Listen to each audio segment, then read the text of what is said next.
श्री कृष्ण कहते हैं, इस संसार में अच्छे और बुरे दोनों तरह के लोग होते हैं। ऐसे में जीवन के इस सफर में कभी अच्छे तो कभी बुरे लोगों का सामना करना पड़ता है। कभी ना कभी आपका सामना भी ऐसे ही स्वार्थी और मतलबी लोगों से हुआ ही होगा, जिन्होंने आपका भी दिल दुखाया होगा। श्री कृष्ण कहते हैं, हर रिश्ते के पीछे कोई ना कोई स्वार्थ होता है। ऐसा कोई रिश्ता नहीं जिसके पीछे स्वार्थ ना छुपा हो। यह जीवन का एक कड़वा सच है। जब इंसान का स्वार्थ पूरा हो जाता है, तब वह आपसे मिलना तो दूर, आपसे बात करना भी छोड़ देता है। वक्त बीत जाए तो लोग भुला देते हैं।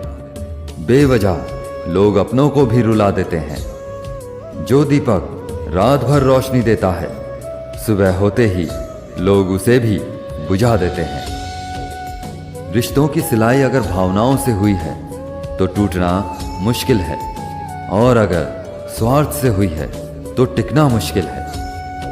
अक्सर सूखे हुए होठों से ही होती है मीठी बातें। प्यास बुझ जाए तो शब्द और इंसान दोनों बदल जाते हैं। श्री कृष्ण कहते हैं, अगर कोई आपकी कीमत ना समझ सके तो निराश मत होना, क्योंकि कबाड़ के व्यापारी को हीरे की परख नहीं होती। कोई भी इंसान ऐसे ही अपने आप नहीं बदलता। जिंदगी में कुछ हादसे ऐसे होते हैं जो इंसान को बदलने पर मजबूर कर देते हैं।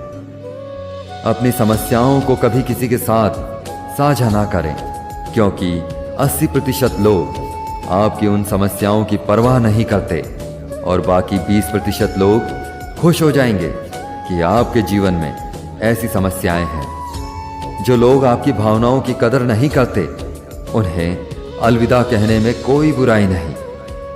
श्री कृष्ण कहते हैं, करने दो जो आपकी बुराई करते हैं। ऐसी छोटी छोटी बातें तो सिर्फ छोटे लोग ही करते हैं। सिर्फ धोखा देना ही धोखा नहीं होता, लेकिन किसी के साथ अपनेपन का नाटक करना भी बहुत बड़ा धोखा होता है। घमंड से भी कुछ रिश्ते अक्सर खत्म हो जाते हैं। कसूर हर बार गलतियों का नहीं होता। शंका का कोई इलाज नहीं होता और चरित्र का कोई प्रमाण नहीं होता। मौन से अच्छा कोई साधन नहीं होता और शब्द से तीखा कोई बाण नहीं होता। हर करीबी इंसान को अपने राज मत बताओ, क्योंकि जो आज आपके साथ है वह कल आपके खिलाफ भी हो सकते हैं। दरिया बनकर किसी को डुबाने से बेहतर है जरिया बनकर किसी का साथ देना। परिस्थितियां चाहे जैसी भी हो, हमेशा अपने आप को शांत रखें, क्योंकि धूप कितनी भी तेज हो, समंदर कभी सूखा नहीं करते। दुनिया में वही शख्स उदास रहता है जो खुद से ज्यादा दूसरों की परवाह करता है। झुकना बहुत अच्छी बात है, जो कि नम्रता की पहचान है, पर आत्मसम्मान को खोकर झुकना पड़े तो ये खुद को खोने के समान है। एक कहावत है कि मेंढक को चाहिए सोने की ईंट, पर छलांग नाले में ही लगाएगा। वैसे ही कुछ लोग होते हैं। सच और झूठ बोलने वाले चेहरों को परखना सीख लीजिए, क्योंकि यहां लोग झूठ भी बहुत सफाई से बोलते हैं। सब लोग यही बोलते हैं कि दुनिया मतलबी है, पर यह कोई नहीं बोलता कि मैं मतलबी हूं। समय, सत्ता, संपत्ति और शरीर चाहे साथ दे या ना दे, लेकिन समझदारी और अच्छे संबंध हमेशा साथ देते हैं।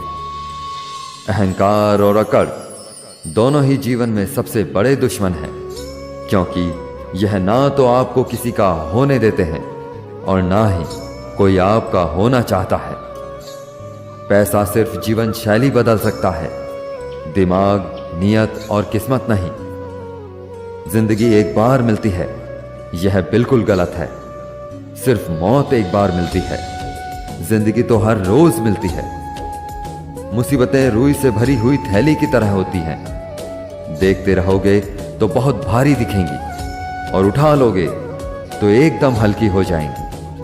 श्री कृष्ण कहते हैं, ऊंचा उठना है तो अपने अंदर के अहंकार को निकालकर स्वयं को हल्का कर लीजिए, क्योंकि ऊंचा वही उठता है जो हल्का होता है। इच्छाओं का कभी अंत नहीं होता। अगर आपकी एक इच्छा पूरी होती है तो दूसरी इच्छा तुरंत जन्म ले लेती है। कोई नहीं देगा तेरा साथ यहां, तुझे लड़ना भी खुद है और संभलना भी खुद है। अहंकार और संस्कार में फर्क होता है। अहंकार दूसरों को झुकाकर खुश होता है और संस्कार स्वयं झुककर खुश होता है। बीता हुआ कल जीवन को समझने का एक अच्छा मौका है और आने वाला कल जीवन को जीने का एक दूसरा मौका है। जिसने अपने मन को काबू कर लिया उसकी सफलता को भगवान कभी नहीं रोकते। हृदय से जो दिया जा सकता है वह हाथों से नहीं, और जो मौन से कहा जा सकता है वह शब्दों से नहीं। जिन्होंने समय पर साथ दिया उन रिश्तों की कद्र समय से ज्यादा करनी चाहिए। तुम्हारा एकांत ही तुम्हें मनुष्य बना सकता है। ये भीड़ तुम्हें भेड़ बना देगी। चुपचाप सहते रहो तो आप सबसे अच्छे हो, और सच बोल पड़े तो आपसे बुरा कोई नहीं। लोगों को बदलता देखकर आप अपना दिल छोटा मत करो। जो बदल गए उन्हें अपनी जिंदगी से दूर कर दीजिए। जिन लोगों ने तुम्हें अपना बनाकर छोड़ दिया उन लोगों को धन्यवाद दो, क्योंकि वही लोग सिखाते हैं कि इस दुनिया में हर अपना अपना नहीं होता। परवाह करने वाले तो ढूंढने से भी नहीं मिलेंगे, लेकिन इस्तेमाल करने वाले ढूंढते हुए खुद आप तक पहुंच जाएंगे। ये दुनिया अब ना दोस्ती से चलती है और ना प्यार से चलती है। ये दुनिया अब सिर्फ स्वार्थ से चलती है। इसीलिए श्री कृष्ण कहते हैं, अच्छे कर्म करिए और भूल जाइए। समय आने पर आपके अच्छे कर्म फलेंगे जरूर। साथियों, एक अच्छा काम आप भी इसी समय कर सकते हैं। अभी सब्सक्राइब करें और इस वीडियो को शेयर जरूर करें। स्वस्थ रहें, प्रसन्न रहें। जय श्री कृष्ण।